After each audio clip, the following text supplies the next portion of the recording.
سلامونه ملګرو بیګا په آی پی ایل کې د ام اس دھونی د ټیم چنائی سپر کنګ سنرایزر حیدرآباد ته یو ډیر غټ شکست ورکړی دی چونکې په دې آی پی ایل کې سنرایزر حیدرآباد ډیر غټ ریکارډونه جوړ کړي دي. سنرایزر حیدرآباد کپتان چې کوم دی د استرالیا د ون ډے کپتان پیټ کمنز دی. پیټ کمنز دا ځل د سنرایزر حیدرآباد ټیم چې کوم دی ډیر ښکته نه بره بوتلو.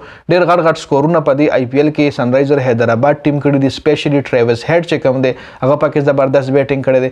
په دې آی پی ایل کې سنرایزر حیدرآباد 286 چې کوم دی هایست سکور شوی دی چې هغه د سنرایزر حیدرآباد د ټیم د طرفه شوی. خو په دې بیګانی میچ کې سنرایزر حیدرآباد ته د ام اس دھونی د ټیم یو ډیر غټ شکست ورکړی دی. په سکور کارت کومه نظر واچو نو چنائی سپر کنګ 212 رنزونه کړي د ام اس دھونی ټیم نو منې بیټینګ کړي. صرف 3 کھلاڑیان آؤٹ جی. اجن کې ریحانه 12 بال 9 رنزونه کړي دي. ګایکواډ چې کوم دی زبردست اننګز دای سره کړی دی په 54 بالونو باندې 98 رنزونه.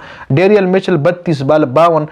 شیوم ډوبه پکې زبردست بیټینګ کړی دی او د چانسز هم شته چې دا شیوم ډوبه د T20 ورلد کپ په سکواډ کې هم ورواچي. په 20 بالو باندې 39 رنزونه. دھونی صرف 2 بال وهلي چې یو چوکاو یو سنگل یې پکړو. 2 بال 15 رنزونه ام اس دھونی دی کړی دی جی. بونیشور کمار 4 اور 38 د سنرایزر حیدرآباد د طرفه یو وکټ ایشتری دا. نتیش ریډي یو اور کړی یو وکټ یو اور کړی 8 رنزونه ور کړی. وکټ یوم نشته. شهباز احمد 3 اور 3 رنزونه وکټ نه. نتارجن سلور اورونو کې 3 سلويخ یو وکټ. اونات کټ سلور اورونو کې 2 کم سلويخ یو وکټ او کمنز چې کوم دی ایکسپنسو صابر شوی دی 4 اور کې 49 رنزونه پیټ کمنز کپتان ورکړي دي. اوس کوم راشو د سنرایزر حیدرآباد بیټینګ وګورو دی په 134 رنزونو باندې ټوټل ټیم په 19 اور کې آوټ کړي دي. مطلب دا یو غټ شکست دی لملو شي په 78 رنزونو باندې. په 78 رنزونو باندې T20 میچ کې شکست خوړل دا یو ډیر غټ شکست دی جی. ټریوس هیډ 7 بال 13 رنزونه. ابھیشیک شرما 9 بال 15 رنزونه. انمول پریت 1 بال 0 دا چونکې دله چانس ورکړل شو. دا یو ډیر هارد هیټر دی خو سینه دی کړي. ماکرم 26 بال 32. نتیش ریډي 15 بال 15. کلاسن 21 بال 20 رنزونه.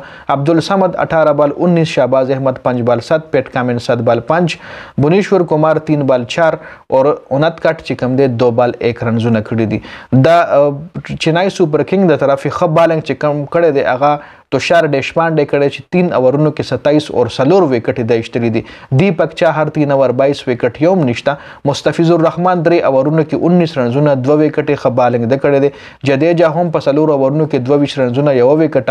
शार्दुल ठाकुर 4 ओवर 27 1 विकेट और मतीशा पतिराना चे कम दे 2 ओवरों की 19 रनजुना वर कड़ी दी और 2 विकेट पके मतीशा पतिराना होम आइश्तरी दी. जबरदस्त बालिंग चे दई सर कम कड़े दे तुषार देशपांडे कड़े दे जो सलोर विकेट आइश्तरी दी. और सनराइजर حیدرآباد لا په دې میچ کې چنائی سپر کنګ په 78 رنزونو باندې یو غټ شکست ورکړی دی. چونکې سنرایزر حیدرآباد ته ویډیو سٹارټ کې تاسو لموي چې ډېر ښه ریکارډونه په دې آی پی ایل کې جوړ کړي دي. پیټ کمنز چې کوم دی او لګي داسې هم چې نور میچونه هم دای ګټل شي او کوارټر فائنل یا سیمی فائنل یا فائنل له هم سنرایزر حیدرآباد چانس ته چې کوالیفای شي.